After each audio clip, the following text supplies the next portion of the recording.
orientações aqui, elas são da Instrução Normativa 5 de 2014. Hoje, a gente tem uma novidade aí nesse quesito de pesquisa de mercado que o governo trouxe, tá? A gente tem a Instrução Normativa 73, deixa eu ver se está para vocês aí. A gente tem essa Instrução Normativa aqui, que é a 73 de 2020, para pesquisa de mercado. É importante utilizar como base para suas pesquisas de mercado, tá? Ela não mudou muito no quesito de quais as fontes de pesquisa de mercado que eu devo utilizar, tá? Mas ela tem algumas considerações sobre quais as características das empresas, o que eu preciso buscar com relação, o que eu preciso registrar na pesquisa de mercado. Então, ela define o que é preço estimado, o que é preço máximo, que preço estimado é o preço de referência, que você geralmente vai trazer esse preço através de uma média, de uma mediana ou do menor preço. Ele traz que preço máximo é o teto onde a prefeitura pode pagar e que esse teto eu posso colocar um percentual em cima do referencial, por exemplo.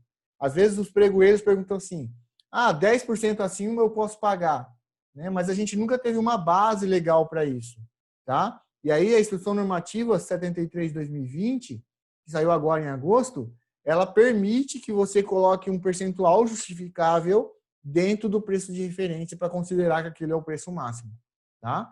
Então, é uma instrução interessante que vocês podem estar utilizando. Ela define como deve ser a pesquisa de mercado também para inexigibilidade de licitação. Então, se vocês usam aí a inexigibilidade, é interessante que vocês utilizem, tá? Ela fala da matéria, de como documentar a pesquisa de mercado, identificando o agente. Então, o agente responsável pela pesquisa de mercado hoje, ele é identificado. Caracterização das fontes consultadas, série de preços coletados, método matemático aplicado, pode ser que não seja a média, pode ser que seja, por exemplo, a mediana, tá? Deverão ser observadas as condições comerciais praticadas, como prazo de entrega, local de entrega, porque a gente pode pesquisar preços num banco de preços. E, às vezes, as condições de entrega são diferentes. Então, você vai ter que analisar isso na hora de montar seus preços. Quais fontes vocês podem buscar? Né? Onde a gente pode estar pesquisando preço de mercado? Tá? Painel de preços, tá? Que é uma ferramenta aí no caso aqui da instrução normativa, é do Comprasnet. Tá? Quando a gente for falar na simulação, a gente vai passar pelo painel de preços. É um banco de preços, tá? A orientação é que você utilize um ano, né? Pesquise preços de um ano, no máximo um ano atrás. Só que não necessariamente para vocês de municípios tem que ser do painel de preços. Poderia ser um banco de preços, um banco de preços da Zenit. Pode ser, por exemplo, BEC. Quem é de São Paulo tem a BEC, que tem preços também, licitações E. Então, você pode pesquisar esses bancos de preços de pregão eletrônico para utilizar nos seus referenciais. Tá? Aquisições similares de outros órgãos públicos, também firmadas até um ano anterior à divulgação, esse é o máximo, é o teto. Tá? Então, a cidade vizinha, é aquilo que eu falei, né, de o hospital de campanha da sua cidade com o hospital de campanha da cidade vizinha. Então, comparar esses preços, né, verificar se o referencial que você está tendo é lógico, né? Se vale aquilo realmente. Aquisições e contratações similares de outros órgãos públicos, pesquisa em sites, né? Então, por exemplo, eu venho aqui, ó, no site da americanas.com, né? Vou cotar notebook, né? Então, eu estou com uma pesquisa de mercado de notebook, tá? E eu preciso fazer essa cotação. Então, eu tenho aqui, vamos supor que esse notebook aqui fosse uma configuração ideal, né, que fosse de acordo com o meu termo de referência, né? Aqui a gente consegue ter mais informações sobre o notebook, né, as características dele, né, e verificar se realmente condizem com o que eu estou licitando e colocar isso para o pregão, para a minha referência de pregão.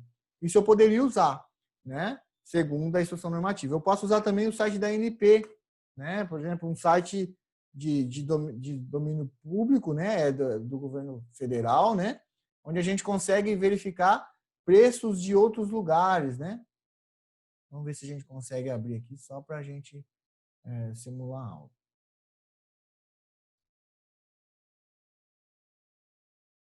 Ó, a gente consegue pesquisar por semana, né? Então, os meninos falaram que são próximos a Araras aí, né? Vamos ver se tem os preços de Araras. Gasolina.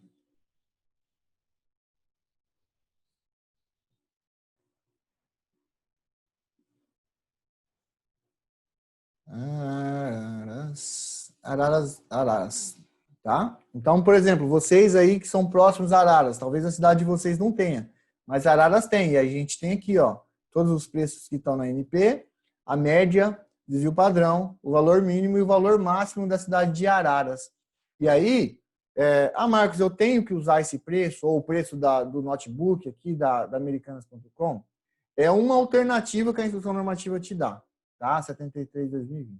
É bom usar? Às vezes vai ser bom, tá? Às vezes vai ser um preço que vai te ajudar a formar um bom preço.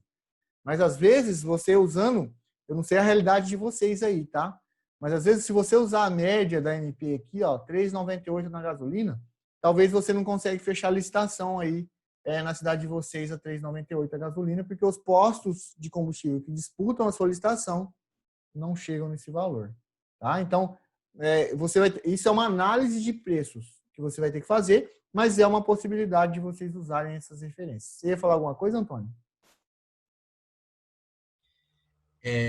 Marcos, essa parte do combustível, que para nós dá muito problema, porque na cidade só tem 2 postos e são de familiares, inclusive. Eu uso essa tabela e eu pego várias cidades ali em torno, Cosmópolis, Limeira, Rio Claro, isso aí tudo bem.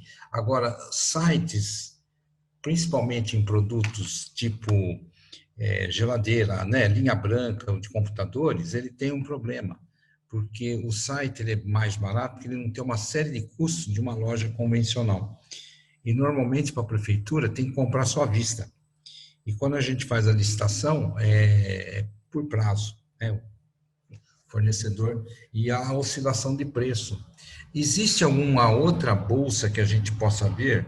Porque essa da internet eu acho que é meio furado, porque você vê um notebook num preço e na loja física é outro, porque ele tem os custos até de aguardo de recebimento. É quando eu não estava na hora que você falou sobre os pagamentos, né?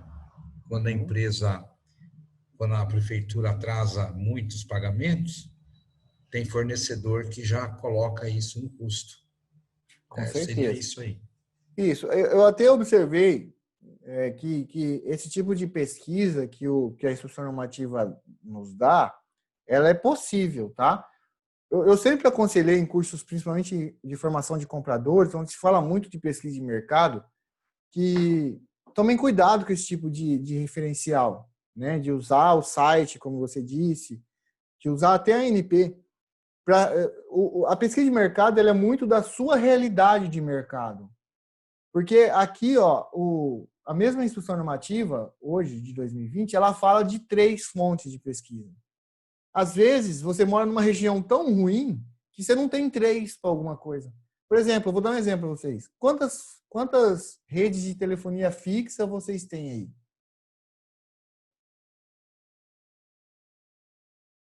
Se a Herda quiser falar também, Herda, pode ficar à vontade. Quantas redes de telefonia fixa? Telefone fixo que vocês utilizam aí? Vivo? Tem mais alguma? No caso nosso, creio eu que seja só Vivo para fixa. Isso. Aí vamos supor que vocês, na prefeitura de vocês, vão contratar telefonia fixa. Com quem que vocês vão cotar?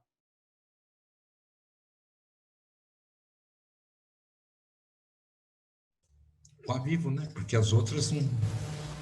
E aí que está o porém. Então, o que você disse, né, de às vezes, o site de linha branca ele não é bacana para usar, é esse tipo de estudo que você vai ter que fazer, tá? Mas é sempre bom você consultar essas fontes, mesmo que você não vá usar, tá?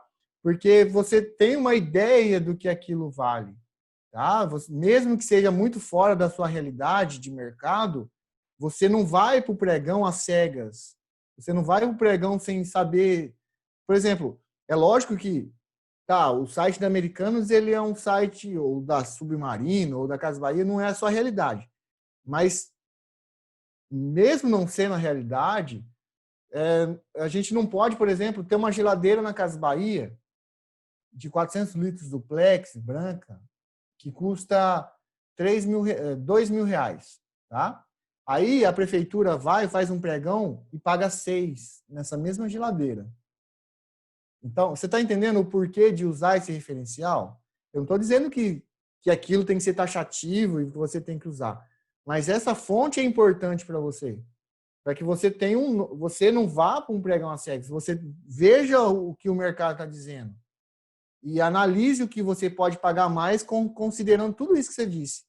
De como eu pago, de como é a minha logística, de como é a entrega. Talvez eu moro numa região ruim de entrega. Vamos supor, você mora no Acre, numa cidade que está a 400 quilômetros de uma outra cidade. E o cara tem que chegar de balsa na sua cidade. Também vai aumentando o custo. Tá? Então, mas analise, não deixe de analisar essas fontes. E aí, se estiver próximo da sua realidade, você coloca. Se não tiver, você tira. Tá? Mas faça uma análise, é o que eu aconselharia hoje. Tá? A questão de tabela, né, que você falou, se tem tabela para eletrodomésticos, né? Eu não conheço, tá?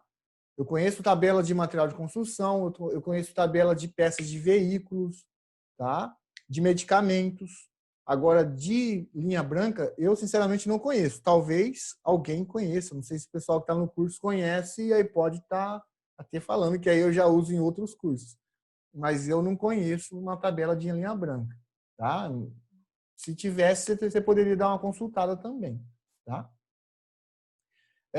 Pesquisa direto com fornecedores, mediante solicitação formal de cotação, desde que os orçamentos considerados estejam compreendidos no intervalo de até 6 meses, tá? Então, esse é o prazo da cotação, de antecedência da divulgação do instrumento colocatório, tá? Os dados, né, que o fornecedor tem que fornecer para você, tá? É importante hoje que a instrução normativa pede o CPF de quem está cotando, né, ou o CNPJ, né, no caso da empresa que está fazendo essa cotação. Então, se você usar Americanas, por exemplo, como referencial, você vai ter que lançar lá o CNPJ dela lá também, tá? A questão de quais as características, né, que eu posso utilizar, média, mediana ou menor preço, né? E aqui ele vai falar sobre a inexigibilidade de licitação, não é o nosso tema de hoje, tá? Mas se você faz inexigibilidade aí, ele fala aqui também sobre como fazer pesquisa de mercado para inexigibilidade, tá? Que a gente nunca teve uma regra para isso, né? Foi sempre muito o que alguns juristas entendiam e aí a gente nunca teve uma regra muito clara sobre inexigibilidade, né? Então, essa é a pesquisa de mercado segundo a instrução normativa mais nova que a gente tem, que é a 73 de 2020. É interessante, pessoal, assim como o que é regulamentado por decreto, que quando a gente tem regulamentação por instrução normativa, que você utilize um decreto municipal para fazer isso também, para regulamentar no seu município como você vai agir. Porque aí você vai colocar a sua realidade, né? Às vezes, a tabela ela vai ser usada, e aí você pode colocar isso, quando ele for condizente com o preço de mercado. Então, você vai determinar isso mais claramente. Além disso, o pregão eletrônico ele possui a possibilidade do caráter sigiloso da sua pesquisa de mercado. Sempre teve essa dúvida, né? O fornecedor ligou para saber o referencial, eu posso passar, não passo? Quando a gente fala de pregão eletrônico, você pode esconder tudo. O cara pediu vista do processo, você pode não deixar ele ver. Tá? Então, para pregão eletrônico, a gente consegue esconder isso. Marcos, qual é a vantagem disso? É que o pregoeiro, quando ele vai para o pregão, ele consegue ter um poder de briga. Né? O cara não sabe qual que é o seu referencial. Consequentemente, você tem mais poder de negociação com esse fornecedor.